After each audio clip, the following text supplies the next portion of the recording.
glad you're here. Welcome to the 116th solo episode.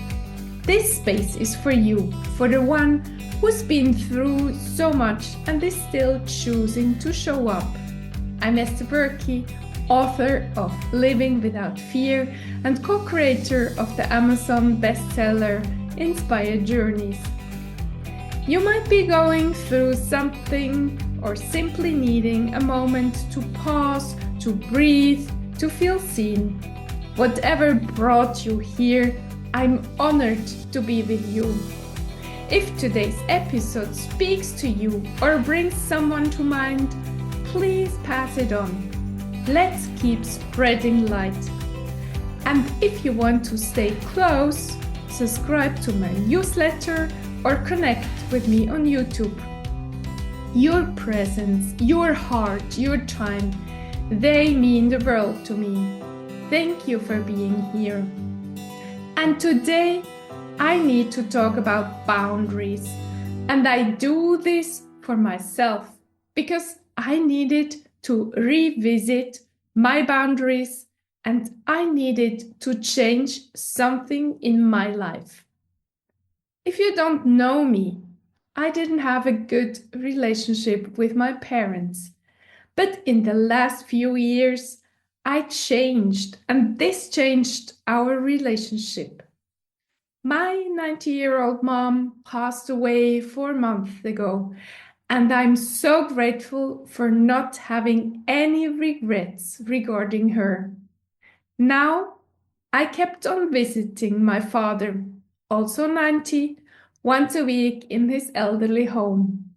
My intent was to spend as much time as possible with him in order to fully take in our loving relationship. I had this with my mom, and I hope to have the same with my father. But unfortunately, he isn't kind to me. He rarely shows joy when I get there.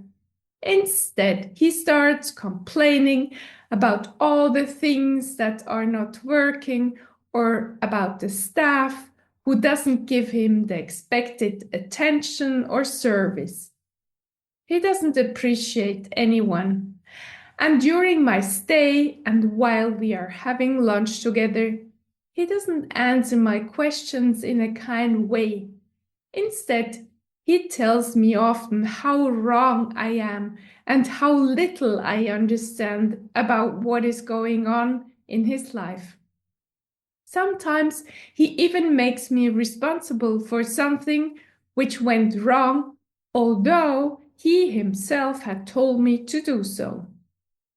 The list got long in the past weeks, and I came to the conclusion that I need to set boundaries for my own mental well-being.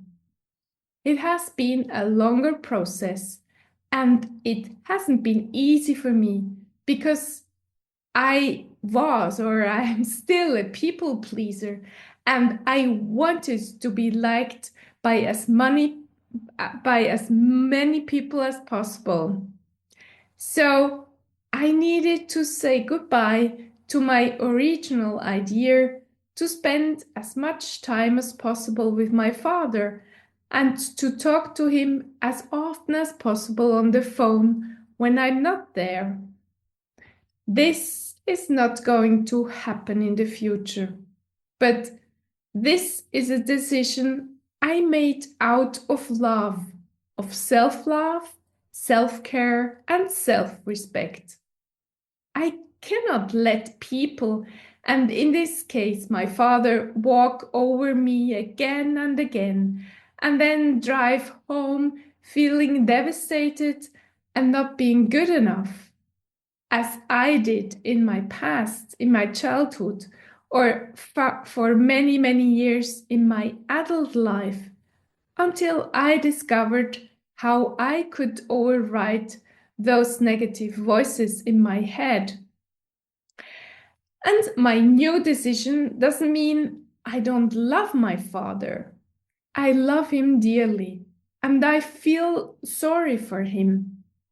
and I will send love to him every moment I'll be thinking of him in the future. He's still deeply in my heart, and I am so grateful for him because he had shaped me a lot. Thanks to him and his patriarchal behavior, I started searching for more. I went to therapy and did a lot of work that is now so helpful for my life and my two sons. Thanks to him, I started playing the violin, which I still play, and which gives me the opportunity to play in a big symphonic orchestra of 80 musicians. And we will be even playing in Vienna in the most important concert hall this Sunday, and in the renowned concert hall in Zurich next Saturday. I'm so grateful for this. My father also taught me not to give up easily, and this character trait helps me in my other hobby, my swimming, and mostly in long distance swimming in a choppy sea. I was thinking of talking to my father and telling him how I feel about him and his unfriendly way of treating me. But finally, I decided not to do it. Why? I know from the past that he suddenly goes into protective mode and he starts making me responsible for the way it goes between him and me when I tell him how I feel. He cannot take it in. He always took it against him and attacked me. So that's why I won't tell him why I come less often and why I call less often. He might ask me, but I prepared myself for this case and I decided that I don't want to enter in any discussion with him anymore. I will simply say, I'm taking care of my own energy, and I hope you can accept that. If he will investigate further, I won't say more. I will just set clear boundaries to protect myself. Do you follow? Do you also need to set boundaries in your life with certain people? Maybe also with family members? Do you have a guilty conscience when you want to set boundaries, as I did? I can so much relate to you. During weeks, I was reflecting on this thing with my father, and I was telling myself, Esther, be patient with yourself and the whole situation. It might change. Your father might get better and start appreciating more. But it did not. And it started dragging my energy. I felt energetically low while thinking of my father on my next visit or call. And today, I decided that this cannot go on any longer. And you know what? I suddenly felt lighter. I suddenly felt love towards myself and also my father. Isn't this beautiful? So, I cannot do more than repeat again and again. Boundaries are so crucial, and everyone needs to learn how to set them. I guess it is the first time in my life that I have set such an important boundary because it is one of the most important and complex relationship that is concerned with my decision.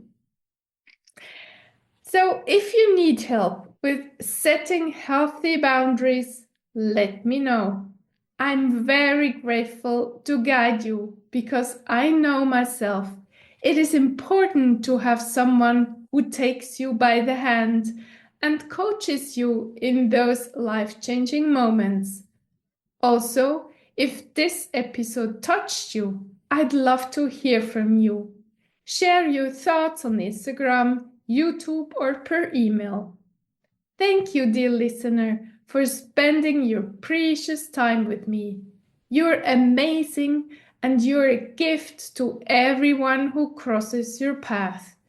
If no one has told you this today, let me say it. You're worthy, you deserve to be loved, and you matter.